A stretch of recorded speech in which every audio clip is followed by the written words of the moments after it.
Embr 96.1, Laurie, Jack and Jake. Right now in studio we have Ali Harper. Now she is the star of the Songs for Nobodies play, which is happening at the Court Theatre in June and July. How are you going, Ali? Good morning. Tell us what we can expect from the Songs of Nobodies. Yes, I'm the star of the show, but I'm the only actress on the stage. There's one chair on stage with me and me, myself and I play 10 characters. 5 of the characters are what you would call nobodies. Yep. They're just your everyday person that has a job. I play an English woman who is a librarian. I play a New York journalist who's a real wannabe, wants to get off the fashion pages and get his teeth stuck into something meaty. So I play all these different characters. I play an Irish girl. She's working on the Anasa. She's on the Anasa ship, and yes, I love the accents. It's really a lot of fun. Oh yes, no, I'm Walla McDonough, and I'm working as a nanny on the Anasa ship, and it's amazing. It's really amazing. Oh, and I forgot the Southern girl. She's a lot of fun. She's Pearl Avalon, and she talks like this. So these 5 women, they all have an encounter with one amazing singer. We're talking Judy Garland. Do you know her, Jake? Yeah, Judy Somewhere Garland. over the rainbow. You got it. And then Patsy Cline. Now she was a good old country singer. What does she sing? Oh, crazy for feeling so lonely. I've heard that one. Yeah. Okay. Yeah. And then we've got Edie, the librarian. She has an encounter. Well, her father actually had an encounter in the French Resistance with Edith Piaf. And she was a very famous French singer, most famous French singer you could ever think of. And she sang a song which I sing in the show is Non rien de rien, non je ne regrette rien. I have no regrets. And that's very emotional. And I mean, she's a really gritty French singer. And then the 4th one is probably the most famous jazz singer you could name is Billie Holiday. Yep. Yeah. Can we please have a wee preview of this one? I'm loving your voice. Yeah, I'm just in awe of it. Thank you. Well, I sing actually 3 of Billie's songs, and one in particular is really seeming to grab people. And I was a bit daunted at the thought of impersonating Billie Holiday. It was hard times growing up in Harlem in a time where it was just incredibly, terrible, all the lynching that happened. So she sings a very famous song called Strange Fruit, which is pretty much Southern trees bear a strange fruit,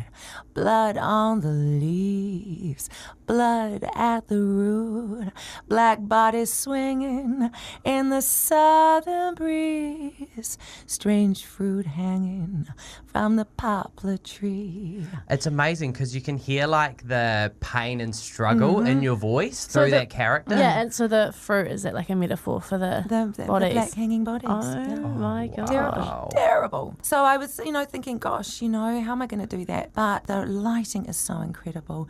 It is just amazing. And then the final woman, my Irish girl, who is really fun, she is on the ship with a very famous opera singer called Maria Callas. Okay. And this is rather daunting too, because I have to go Visidarte. She's an opera singer, and a Greek opera singer. So I have to sing in Italian. So yes, it's a rather demanding show, but it's so satisfying, and it's 90 minutes, no interval. Wow. So once I step out on that stage, there's no turning God, back. it must be so tiring just working 90 minutes straight, and you're the only one on stage. Yeah, I have a wonderful 3-piece band who are behind the gauze. Awesome. Okay. And they are there, and sometimes you see them and sometimes you don't. There's the Tim Sellers on drums, there's Mike Story on double bass, and there's my darling friend Richard Marriott, who I've worked with for like 20 odd years. Awesome. And he's he's the head of NASDA, and and he is the MD for many musicals around Christchurch. So he's on piano, grand wicked. piano. How long does it take to have like the whole process of the play? Like how long? 4 weeks rehearsal. 4 weeks? Only 4 weeks? Which is not long. That's not long at all. Not for a beast like this. Yeah. Because it's just a lot of words to remember. Also, with playing, because you're playing so many different characters, like how challenging is that for you? Well, like everybody, we all carry our energy in a different way. Some people walk with their shoulders stooped. Some people walk with their chin held high. Yeah. Some walk with their pelvis forward. They're very sexually charged people. So as a character, you've got to decide where does that person fit in their body. Yeah. You know? And so each of my characters do take on tension or release somewhere. So you've got to work out that, which often is organic, because the minute you start working out the content of what you're saying and why you're saying it, then everything else just happens. And where the voice sits as well. Some of them are lower. My southern girl, she's just a little bit lighter. You know, she's fun. You know, so yeah, you just work out that, and then you just take it on. That's awesome. You go for it. You fly. How many years have you been acting for? 27 years. Wow. I know. I was a baby, wasn't I? Yeah. What's your story? Did you study anything like this? Yeah, or? well, I was fortunate to get some professional breaks without training. And then I thought, oh, look, if I really want to take this seriously, I should go to Toi Whakaari, the New Zealand Drama School, which is up in Wellington. Yeah. So I went there for a couple of years and graduated, and then just worked and have worked pretty constantly, actually. I feel very fortunate. Yeah, I was going to say that's quite lucky, because it's Yeah. quite hard to break it into the Yeah. acting business, isn't it? Well, what helps me is I'm a producer as well. I have a production company called Ali Harper Productions. So I also write my own material. So I've written a one-woman show called A Doris Day Special and Legendary Divas, and I travel around the country doing that. And I've performed in New York a few times. Wow. And the Court Theatre are wonderful, and that often if I finish a season of a one-woman show, I can then take the set and the costumes and everything, and I can go travelling with it, with my production company. So I will be doing that with Songs for Nobodies. And it's just wonderful. It's great. So the producing hat I particularly enjoy wearing, because then I can be in control. And I can kind of dictate what I'm doing in my year, and then just fit in other jobs in between that. But it just, I enjoy it. And my husband has the production company with me. Oh, okay. So we work together as a team. So do you get a break at all? Yeah, well, this is the thing. I'm sort of, every year I go, no, next year I'm going to have more breaks. Yeah. So, you know, that's fine. I get 3 weeks break after this season, and then I go to Palmerston North with Songs for Nobodies, and then after closing night I pack in with Doris Day the next day for Wellington, and then I'll come home for another wee break. Okay. Wow. You know, It's so go. Yeah, but I love it, and while I can still do it, and while I'm fit and healthy, I'm just going to do it. Might as and well. look, I get so much enjoyment from the audiences who just love it. It's about escapism, not only for Absolutely. me, but for them. And that's what it's about, isn't it? Two-way relationship. Yeah, definitely. In terms of, sorry, Jake, in terms you of go. costume changing, how do you go about that? That's what I want to Well, know. no, with this woman, I wear a brunette wig, a short, lovely, cute wig. I wear one black dress that covers all those women. So I just wear it. There's no costume change for that one. For my Doris Day show, I had like 4 costume changes, but I get dressed talking behind a screen, chatting to the audience. Oh, that's good. So it all happened then. Sometimes there might be a little malfunction where the zip is stubborn and I'm going, oh my gosh, I've got the zip stuck. But I just keep going and I pull it down and I pull it up. And you just got to do it as if it's part of it. And that's the thing, I suppose, with getting older. You just don't let the small stuff overwhelm you. Yeah. You just, it's all right, it's stuck. Oh, well, it's slightly open at the back. Stuff it, who cares? You know, and that's the thing. Don't let anything throw you. Yeah. I think that's important. So you play 5 different characters. Yeah, plus the 5 divas. So I suppose in total 10. Do you have a favourite? 5 divas. Wow. Do I have a favourite? Good question. Well, It sounded like from Yes. your talking, it sounded like this Irish girl was really growing on you. Well, she is. And I mean, Irish accents are so cool. Gosh, Yeah. they're cool. I'd never done one before and I'd always wanted to. So How do you prep for the accents? I go and meet somebody and I go and sort of record their voice.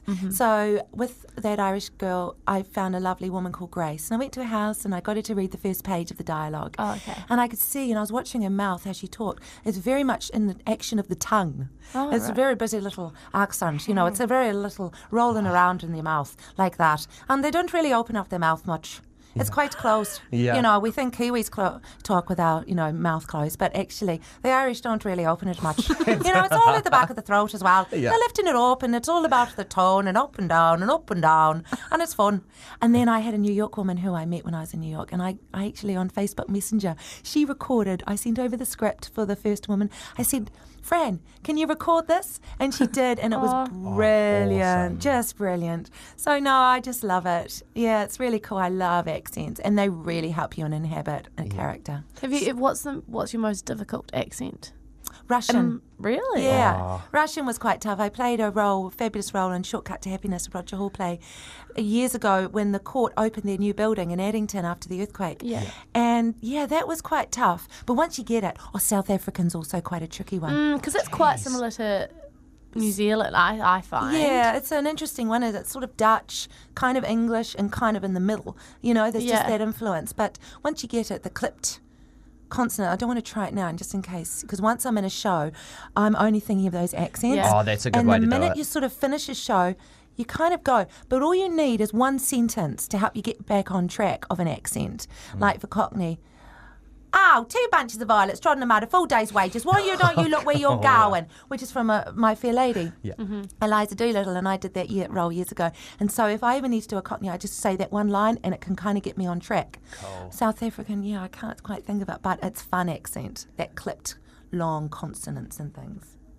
Nice. So, you said how long you've been performing for. How has this play challenged you compared to past plays? Well, it's challenged me. I think it's been the most challenging piece I've ever done. Yeah. And I think it's because there's just a lot of very smart writing. Like the New York journalist, I say things like, I want to write serious work in a serious world. I want to put the high in falutin. I want to write elegant commentaries on life and art and specialize in surprising syntax and elevated thoughts, peppering my pieces with the kind of insights that makes a reader put down their coffee mug on the table and say, holy cow, that dame can write. Wow. So you can hear that. And she's constant. That one goes for 22 minutes. And she is talking like that the whole time. Yeah. And that's kind of language that I would never use in my everyday life, specialising in surprising syntaxes. Yeah. So I had to do a lot of sort of research Yeah. and really just get my brain charged to absorb that dialogue. I found it hard. Yeah. I did. But it's okay. It's in there now. Yep. It's not going anywhere for the next 4 weeks, okay? Brain? After the play's finished, though, does it just disappear out of your mind? No, or will it this one stick I around? will tour. So this one I'm going to be telling myself that's not going. Okay. And as I said, 3 weeks in Palmerston North. Then I will leave it alone until next year when we go on tour, sort of April, May, June, and we'll travel around the whole of the country. And then we'll look at maybe going overseas. So how long does is the play on for? 4 weeks. 4 weeks, Yes, cool. yes. Until 15th of July. Oh, sweet. So if you had any advice for any up-and-coming actors or actresses, what would that be? Work hard. Yep. Don't wait for the phone to ring. Be an entrepreneur. Write your own work. Yep. Carry a notebook wherever you go so that when you're on the bus, you might be inspired by something you've seen. Write it down. Yep. And just, if it's in your blood and it's your passion, just do it. There's plenty of time when you can just be boring and do something that, work in it, whatever.